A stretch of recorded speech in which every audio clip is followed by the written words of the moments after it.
여러분은 지금까지 신앙생활을 하면서 언제 가장 진실되고 또 간절한 기도를 드렸다고 생각을 하십니까? 우리가 밥 먹을 때 우리가 의무적으로 아니면 우리가 습관적으로 이렇게 기도를 하는 그런 기도가 아니라 정말 내가 전심을 다해서 내가 정말 마음을 다해서 기도했던 적이 있다고 하면 여러분은 언제라고 생각을 하고 계십니까?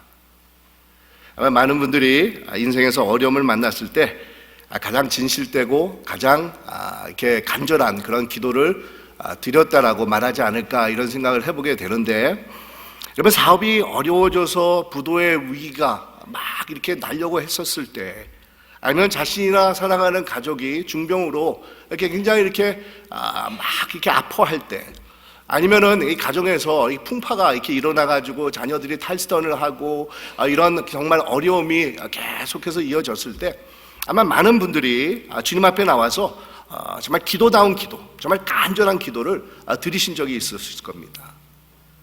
저도 마찬가지입니다. 매일같이 기도 생활을 이렇게 열심히 하려고 노력을 해보지만은 저희 인생에서 가장 절실하고 가장 간절하게 하나님 앞에 기도했던 적이 언제인가라고 생각을 해보면 내 인생에서 위기가 닥쳐왔었을 때입니다. 정말 어려움을 만났을 때였었던 겁니다. 그때를 돌이켜보면 그냥 밤을 새워가면서 우리 하나님 앞에 기도도 하기도 했었고, 아니면 40일을 작정을 하고 여러 번 이렇게 하나님 앞에 기도를 해본 적이 있었습니다. 근데 여러분, 우리가 인생을 살다 보면 우리에게 좋은 일만 일어나는 것이 아니지 않습니까? 예기치 않는 어려움들이 우리에게 몰아닥칠 때가 있습니다. 그럴 때마다 우리가 기도할 수 있다는 것은 우리 크리스천들에게 주어진 이 축복이 됩니다. 이 고난과 어려움 속에서 전능자 되시는 하나님 앞에 나와서 도움을 간구할 수 있다는 것은 우리 크리스천들이 누릴 수 있는 그런 특권이라는 겁니다. 우리 성경에서도 이렇게 말씀을 하는데, 환난 날에 나를 부르라, 내가 너를 건지리니 내가 나를 영화롭게 하리라고 말씀을 합니다. 너는 내게 부르짖으라, 내가 내게 응답하겠고 내가 알지 못하는 크고 비밀한 일을 너에게 알리리라라고 말씀하고 있습니다. 여러분, 우리는 매 순간마다 쉬지 않고 기도하는 자들이 되어야 됩니다. 기도를 통해서 우리 하나님의 인도함을 받아야 됩니다.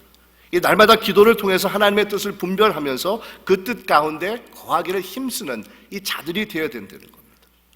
여러분, 기도는 우리 믿는 사람들에게는 영적인 호흡과도 같습니다. 우리 인간이 호흡을 하지 않는다고 하면은 죽은 사람이 되지 않습니까? 우리 믿는 사람들이 만약 기도를 하지 않는다고 하면은 호흡을 하지 못하는 것입니다. 그렇기 때문에 영적으로 죽은 자가 될 수밖에 없습니다. 하지만 기도를 통해서 우리는 하나님을 만나고 하나님과 교제를 하면서 하나님과 함께 거하는 삶을 살아가게 됩니다.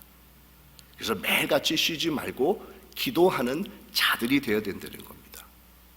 근데 여러분, 어려움을 만났을 때는 더더욱 하나님 앞에 나와서 기도해야 됩니다. 환난 날에 우리를 도와주실 수 있는 분은 하나님이라는 사실을 우리가 믿음을 가지고 나오면서 우리 하나님 앞에 부르짖으면서 하나님의 구원의 손길을 간구하는 이 자들이 되어야 됩니다. 우리 하나님께서는 누구보다도 우리를 도와주시기를 원하시는 분이십니다. 우리 하나님께서 자신의 독생자를 아낌없이 우리에게 내어주신 분이신데, 왜 하나님께서 우리가 공경에 처했을 때, 우리가 어려움을 당했을 때 도와주지 않으시겠습니까? 우리 하나님께서는 어떤 상황 속에서도 우리가 넉넉히 이길 수 있는 그런 능력을 베풀어 주시는 분이시라는 겁니다. 오늘 우리가 하나님의 말씀을 봉독했었는데, 이 말씀은 초대교회가 드린 이 기도문입니다. 이 기도는 초대교회가 고난과 핍박 가운데서 하나님 앞에 드린 기도문이 됩니다. 우리가 2주 전에 살펴본 것처럼 이 베드로와 요한이 성령의 능력으로 날 때부터 한 번도 일어서 본 적이 없는 사람에게 예수 그리스도의 이름으로 일으켜 세워가지고 그 사람이 온전하게 변화되는 그런 말씀을 우리가 살펴보았는데, 그러자 이런 광경을 보고 있었던 성전에 있었던 많은 사람들, 예루살렘에 있었던 많은 사람들이 거의 5천 명이 넘는 사람들이 예수님께로 돌아오는 그런 놀라운 그런 일이 벌어지게 됩니다. 하지만 유대 종교 지도자들은 이런 것을 보면서 우리 하나님 앞에 감사를 하고 영광을 돌렸던 것이 아니라 오히려 위협을 느끼기 시작을 합니다. 가뜩이나 자신들이 십자가에 못 박아 죽였던 예수 그리스도를 추종하는 자들이 이제 잠잠해지고 다 흩어질 것으로 생각을 했는데 계속해서 모인다는 이야기가 들려와서 혹시나 민심이 그쪽으로 쏠리지 않을까 신경이 곤두세워져 있었는데 성전에서 앉아서 구걸하고 있었던 사람이 일어나면서 많은 사람들이 예수님을 믿게 된다라는 그런 소식을 접하게 되는 겁니다. 그러자 종교 지도자들 마음속에 이 두려움이 생기기 시작합니다.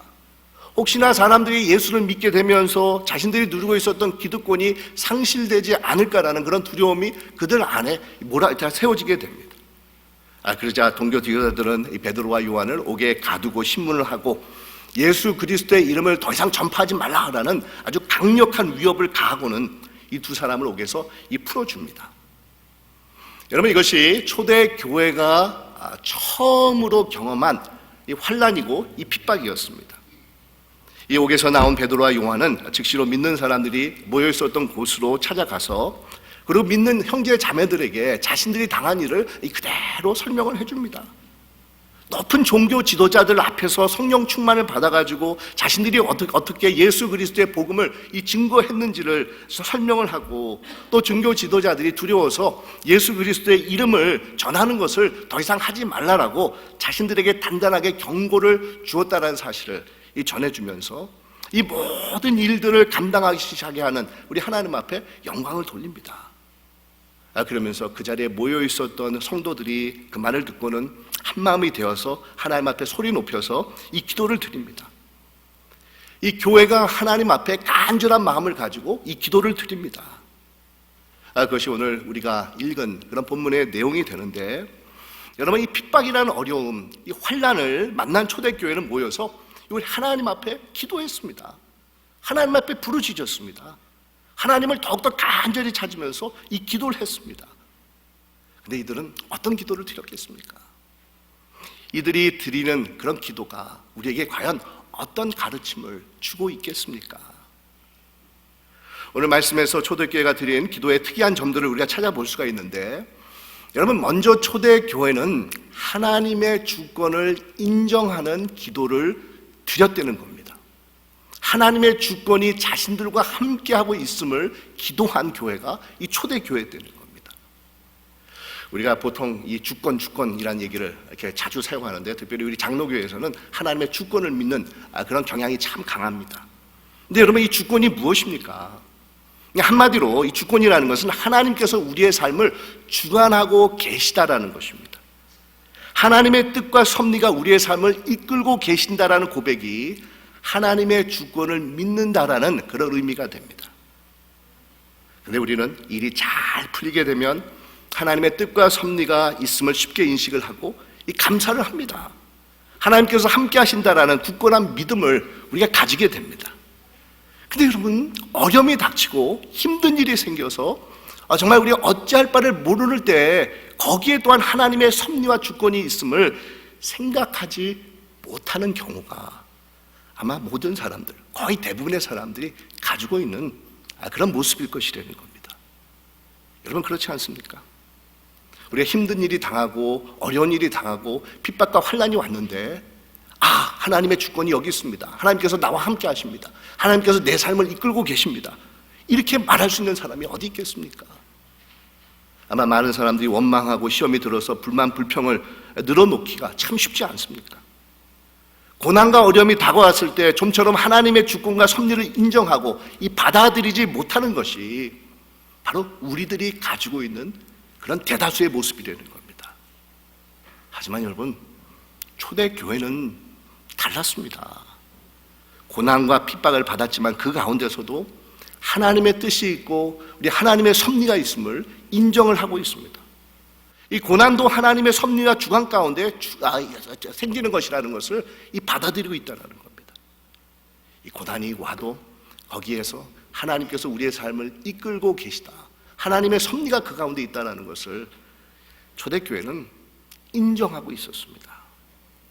오늘 우리 초대교회가 드린 우리 기도문을 보면은 우리 하나님을 향해서 소리 높여서 기도를 하는데, 우리 하나님을 뭐라고 호칭을 하고 있느냐면 대주제요, 천지와 바다와 모든 만물을 지으신 이시오라고 말을 합니다. 우리 하나님을 호칭하는데 대주제요라고 얘기를 합니다.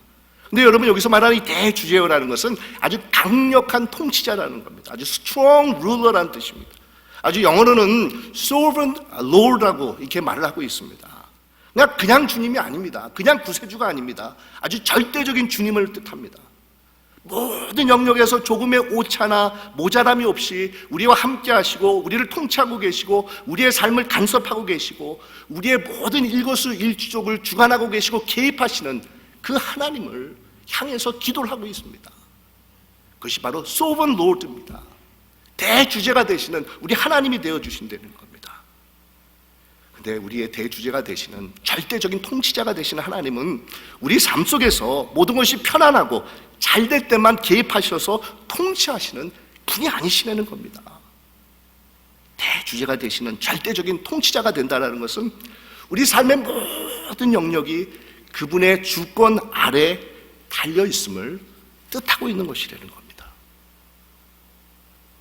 어렵고 힘든 일이 와도, 가슴이 메어지는 슬픈 일이 내게 생겨도, 핍박과 환난이 찾아온다 할지라도, 내 뜻대로 모든 일들이 정말 되어지는 것이 하나도 없는 가운데서도 하나님께서는 여전히 나의 삶을 붙들고 계시고 나의 삶을 주관하고 계시고 정말 내 삶을 이끌고 계시는 대주제가 되시는 그 하나님이 바로 우리가 섬기는 이 하나님이 되어주십니다.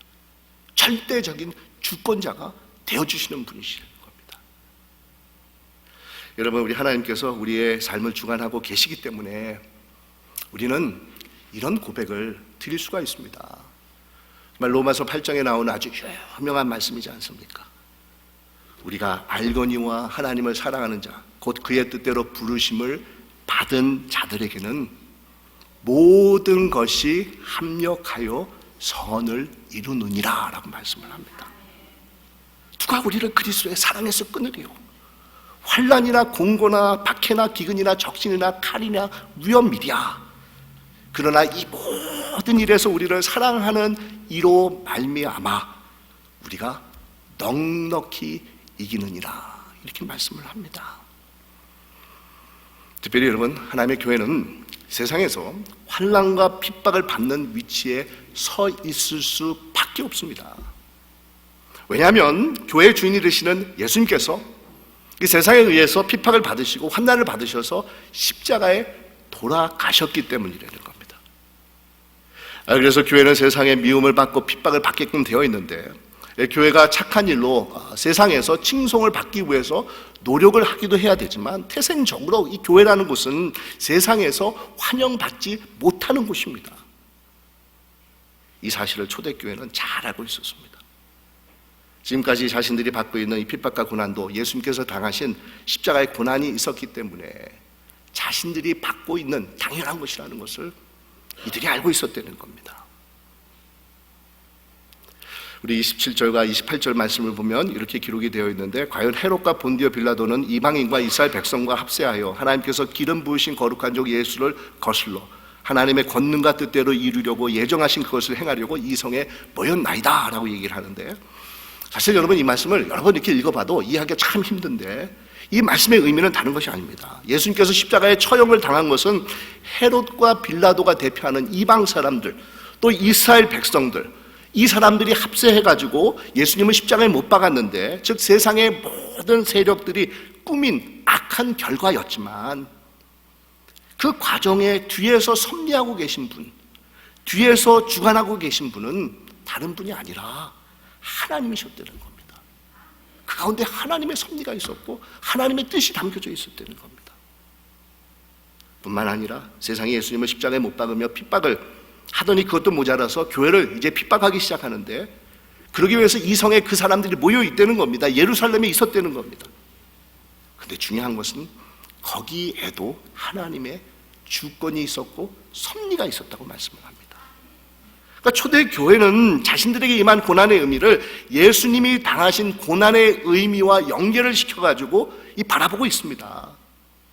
예수를 주로 고백하고 따르는 자들로서 우리 예수님께서 받으신 고난을 자신들도 받고 있다고 고백을 하면서 이 고난 또한 하나님의 주권과 하나님의 섭리적인 차원에서 받아들이고 있다는 겁니다. 여러분, 그렇습니다. 사실 우리가 인생을 살다 보면 고난을 맞이할 때가 있지 않습니까? 어려움을 우리가 당할 때가 있지 않습니까? 근데 많은 경우 물론 고난은 힘들고 어렵고 누구도 맞이하고 싶지 않은 그런 일들입니다. 하지만 고난 자체가 큰 문제가 아닐 수가 있다는 겁니다. 실제로는 고난이 가져다주는 의미고 성격입니다. 그것을 우리가 어떻게 해석을 하고 어떻게 받아들여지는 것에 따라서 우리는 고난을 넉넉히 이길 수 있는 자들이 될 수가 있다는 겁니다.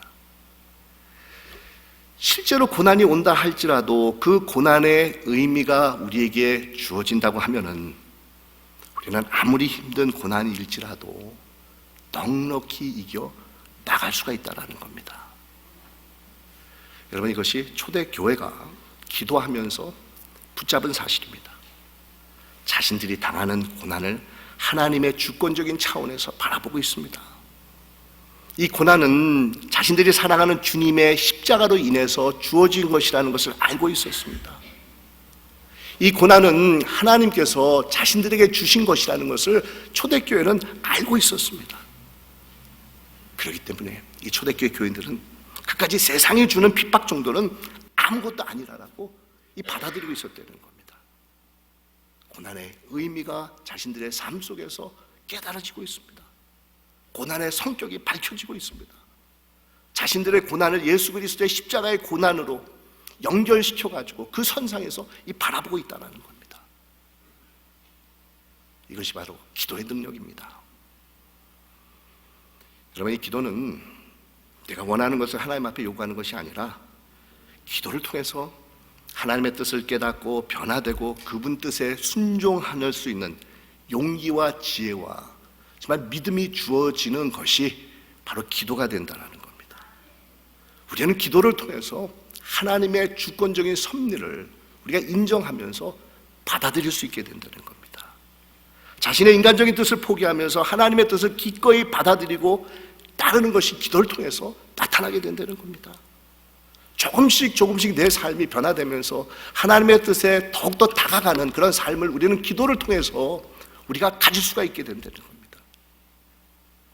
그래서 여러분, 우리 기도를 할 때 물론 우리 하나님께 자신의 필요를 간구하는 그런 기도도 여러분 잘못된 것이 아닙니다. 우리가 간구의 그런 요구 사항들을 우리 하나님 앞에 우리가 아뢰야 됩니다. 하지만 여러분, 기도할 때 내가 필요한 것 이것저것을 달라라고 기도하실 뿐만 아니라 한번 기도하실 때 나를 향하신 하나님의 뜻이 무엇인지를 헤아려 보시기 바랍니다.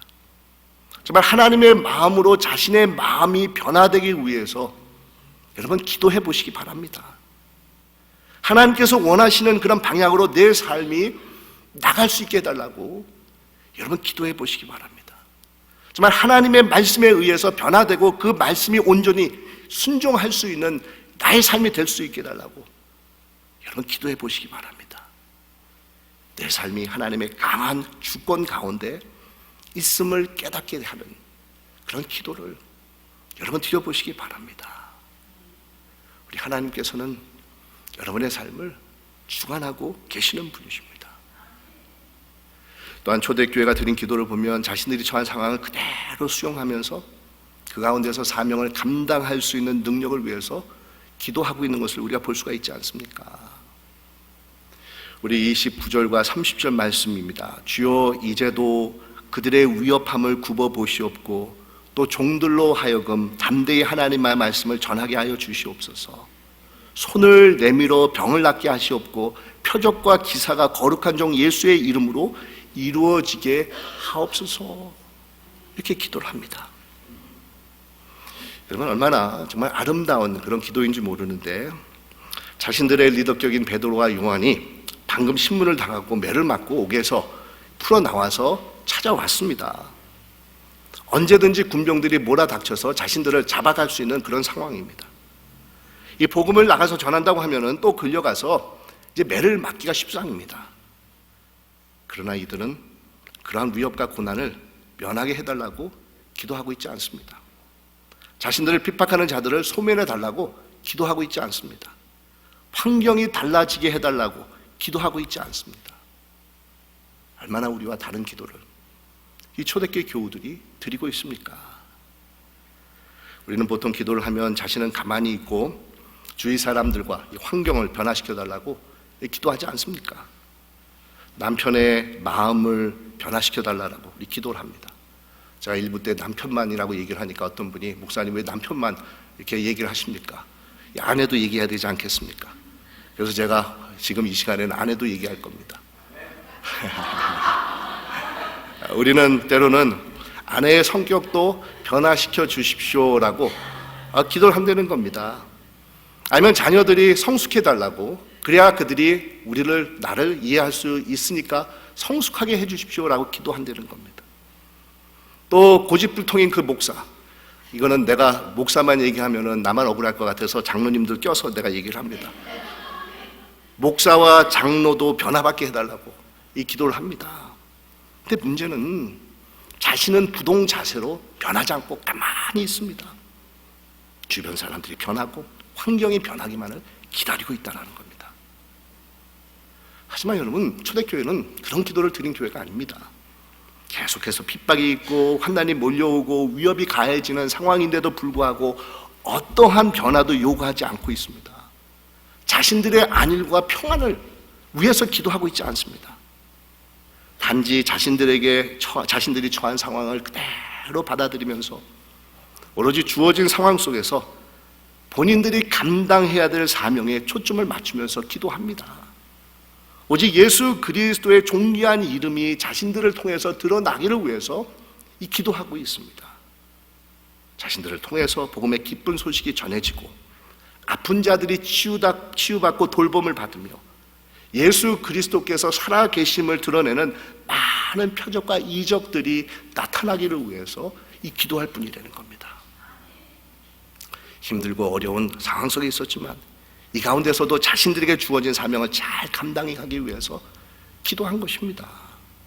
다시 말하면 여러분, 어떤 상황 속에서도 하나님의 교회가 교회로서의 사명을 잘 감당할 수 있게 해달라고 기도한 내용이 오늘 우리가 살펴본 이 본문의 내용입니다. 얼마나 모범적인 기도입니까? 환난과 핍박의 두려움 속에서도 자신들을 통해서 예수 그리스도의 그 아름다운 복음의 소식이 증거되기를 위해서 기도했습니다. 그러니까 자신들이 감당해야 될 수 있는 것들을 감당하게 해주십시오. 이런 기도를 드린 겁니다. 고난과 어려움이 있지만 내가 정말 참아야 할 시간에 참게 해주십시오. 내가 전해야 될 시간에 전하게 해주십시오. 내가 사랑할 사람을 사랑하게 해주십시오. 여러분, 이것이 초대교회가 드린 기도라는 겁니다. 주어진 상황 속에서 최선을 다하는 삶을 위해서 드린 기도입니다. 근데 이들이 이런 기도를 다 마쳤을 때 오늘 말씀해 보니까 이상한 징조 하나가 나타나지 않았었습니까? 이 모였던 곳에 이 진동이 있었다고 말씀을 합니다. 근데 이 진동은 우리가 요즘 이렇게 가지고 있는 셀러폰에 진동 모드가 이렇게 돼 있어가지고 흔들리는 그런 진동을 말하는 것이 아닙니다. 이 진동이라는 것은 하나님께서 주신 사인으로서 삶으로, 마음으로, 영으로 느낄 수 있는 그 진동을 말하고 있습니다. 이게 하나님께서 함께 하신다라는 확신의 진동입니다. 내가 너와 함께 할 터이니까 두려워하지 말아라, 담대하라라는 하나님께서 주시는 이 메시지로서의 이 진동이라는 겁니다. 이런 진동의 확신을 가진 자들, 이런 진동의 경험을 가진 자들, 여러분, 어떻게 우리가 변화되어야 되겠습니까? 이제는 세상에 나가서 세상을 진동시킬 수 있는 자들로 변화되어야 된다는 겁니다. 이것이 여러분, 기도를 통해서 우리 하나님께서 교회에 주시는 이 능력입니다. 기도를 통해서 우리는 하나님께서 주시는 확신을 가지고 세상에 나가서 세상을 흔드는 그런 자들이 되어야 된다는 겁니다. 담대하게 하나님의 복음을 가지고 세상을 정말 흔들 수 있는 그런 자들이 되어야 된다는 겁니다. 이런 자들을 가리켜서 사도행전 17장에 보니까 천하를 어지럽게 하는 자들이라고 얘기를 하고 있는데, 우리 영어에 보면은 They have turned the world upside down이라고 얘기를 합니다. 그냥 세상을 완전히 뒤죽박죽 만들어놨다는 겁니다. 또 믿음의 장이 1장에 보면, 히브리서 11장에 보면 이런 사람은 세상이 감당하지 못하느니라라고 말씀을 합니다. The world was not worthy of them 이라고 얘기를 합니다. 세상을 흔드는 자들입니다. And movers and shakers를 얘기합니다. 만약에 여러분 우리가 기도로 무장이 되어 있지 않는다고 하면 세상이 흔들릴 때마다 우리도 덩달아서 세상에 따라서 흔들리는 자들이 되기가 십상입니다. 우리 인간들은 참 연약하지 않습니까? 그래서 세상이 이리 흔들면 이렇게 흔들려지고 저리 흔들면 저렇게 흔들려지는 사람들이 연약한 우리 인간들인데 아마 초대 교인들도 마찬가지였을 겁니다. 이 세상의 핍박과 환란으로 교회를 흔들 때 추풍 낙엽처럼 이 초대교회 교인들도 흔들리면서 신앙과 믿음에서 다 떨어져 나갈 수가 있었습니다. 하지만 이들은 기도를 통해서 하나님의 확신 가운데 거할 수가 있었습니다. 담대함으로 무장할 수가 있었습니다. 이제는 예수 그리스도의 복음으로 세상을 흔드는 영향력이 있는 사람으로 쓰임을 받을 수 있는 자들이 될 수가 있었다는 겁니다. 여러분, 이것이 기도의 능력입니다. 기도를 통해서 우리는 연약하게 세상에 따라서 흔들림을 받고 있는 자에서 예수 그리스도의 강한 손으로 이제는 세상에 나가서 세상을 흔들 수 있는 자들로 변화될 수가 있습니다. 하나님께서 주시는 확신을 가지고 이 세상을 향해서 담대하게 나갈 수가 있습니다. 정말 복음에 합당한 삶을 살아가는 능력을 소유할 수가 있습니다.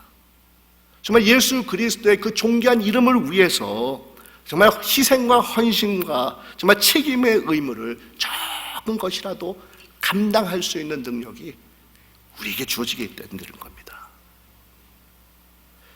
그리고 마지막 한 가지, 초대교회가 기도를 했었을 때 취했던 여러분 태도와 자세를 주목해 보시기 바랍니다. 초대교회 교인들은 한 마음으로 하나님께 소리 높여서 이 기도를 했다라고 말씀하고 있지 않습니까? 이 간절함이 더하다 보니까 이 자신들 안에서 솟구쳐오는 그 마음을 억제하지 못하고 소리가 저절로 높여져서 우리 한국 교회가 잘하는 그런 통성 기도를 이 초대교회가 드렸다는 겁니다. 이런 것을 보면 어떤 분들은 이 통성 기도가 우리 한국 교회가 원조라고 얘기를 하는데 이 성경적으로 잘못된 겁니다. 초대교회가 원조입니다. 근데 중요한 것은 소리를 높여서 기도를 했다는 것보다도 교회 전체가 한 마음으로 기도했다라는 사실입니다. 여러분, 같이 모여서 통성으로 소리 높여서 기도를 했다고 해서 꼭 한 마음으로 기도했다고 한다는 것을 우리가 생각해 볼 수 없습니다. 같은 장소에서 같은 목소리로 소리 높여 기도했다고 해서 그것이 한 마음으로 기도했다라는 것이 아닐 수가 있다는 겁니다. 한 마음으로 기도했다라는 것은 나눠지지 않는 마음, 분열되지 않는 마음으로 기도했다라는 뜻입니다. 거기에는 미움도 없고 시기도 없고 다툼도 없고 분쟁도 없습니다. 단지 성령의 충만함을 받아서 같은 뜻, 같은 마음, 같은 열정, 같은 기도 제목을 가지고 간절하게 하나님 앞에 기도했습니다. 바로 여기에서 기도의 능력이 나타나고 있습니다. 하나님께서 주시는 확신의 메시지가 이 교회에 심어지고 있는 겁니다. 종종 우리 교회를 찾아오는 분들 중에서 많은 분들이 우리 새소망 교회가 참 이쁘고 또 깨끗하고 교우들이 친절하고 이 분위기가 좋다는 그런 말을 들을 때가 있습니다. 그럴 때마다 이 담임 목회자로서 얼마나 이렇게 감사하고 참 이렇게 듣기가 좋은지 모릅니다. 하지만 여러분, 우리 새소망 교회가 거기에만 머물러 있어서는 안 된다라는 겁니다. 하나님의 교회가 교회로서 화목하고 분위기 좋게 되는 것도 참 중요하지만 무엇보다도 한 마음으로 기도할 수 있는 교회가 되어야 된다는 겁니다. 하나님의 교회가 교회로서의 사명을 잘 감당할 수 있기 위해서 기도해야 되는데 한 마음이 되어서 기도하는 교회가 되어야 된다는 겁니다. 자신들의 개인적인 그런 감정과 이익이나 생각이나 주장을 내려놓고 정말 교회가 교회답게 되기 위해서 하나님의 교회가 세상 끝까지 예수 그리스도의 그 이름을 전파하기 위해서 한 마음으로 기도하는 그런 교회가 되어야 된다는 겁니다. 한 마음으로 기도할 때 우리 교회는 더욱더 분위기 좋은 교회, 화목한 교회, 정말 사랑이 넘치는 그런 교회가 될 것이라는 겁니다. 오래전에 몇몇 교우들이 제안하신 것 중에서 교인들이 정말 교회에 왔을 때 제일 먼저 우리 예배당에 와가지고 먼저 기도하고 나서 예배를 준비한다든지, 아니면은 기도를 하고 나서 바깥으로 나가지고 성도들을 만나서 반갑게 친교를 한다든지, 아니면 자신이 해야 되는 그런 봉사를 감당하면 좋겠습니다라고 말씀하시는 분들이 있었습니다. 그러면서 목사님, 우리 기도하는 그런 운동을 좀 펴십시다. 먼저 교회 오면은 무작정 예배당에 오셔서 기도 먼저 하고 자신들이 하는 그런 일들을 좀 이렇게 우리 교회 안에서 일어났으면 좋겠습니다라고 말하시는 분들이 있었습니다. 참 좋은 제안입니다. 당연히 해야 되는 그런 제안입니다. 예배도 중요하고 친교도 중요하고 봉사도 중요하지만 우리가 무엇보다도 기도로서 뒷받침해 줬을 때 우리 예배 안에 하나님의 귀한 임재를 더욱더 체험하는 은혜가 넘칠 수 있게 되고, 또 친교도 그 의미가 깊어지게 되고, 이 봉사를 해도 기쁨과 감사로 우리가 감당하는 그런 일들이 일어날 수가 있다는 겁니다. 그러니까 기도할 때 하나님의 교회가 더욱더 교회다운 그런 모습을 가질 수 있게 된다는 겁니다. 하나님의 교회가 교회로서의 의미를, 그 존재의 의미를 더욱더 간직하면서 예수 그리스도의 복음을 정말 우리가 전할 뿐만 아니라 몸으로 살아가는 그런 귀한 사명을 감당하는 일들이 우리 안에서 일어나게 된다는 겁니다. 사랑하는 새소망 교우 여러분, 그러기 위해서 우리 기도해야 되지 않겠습니까? 기도하는 교회가 되어야 되지 않겠습니까? 한 마음으로 기도하고 우리를 향하신 하나님의 주권을 정말 인정하면서 기도하고, 무엇보다도 담대하게 예수 그리스도의 이름이 우리 교회를 통해서 증거되는 우리 새소망 교회가 될 수 있게 해달라고 우리 기도해야 되지 않겠습니까? 기도할 때 교회는 교회다워집니다. 기도할 때 우리 새소망 교회는 하나님께서 더욱더 기뻐하시는 교회가 될 것입니다. 기도하십시다.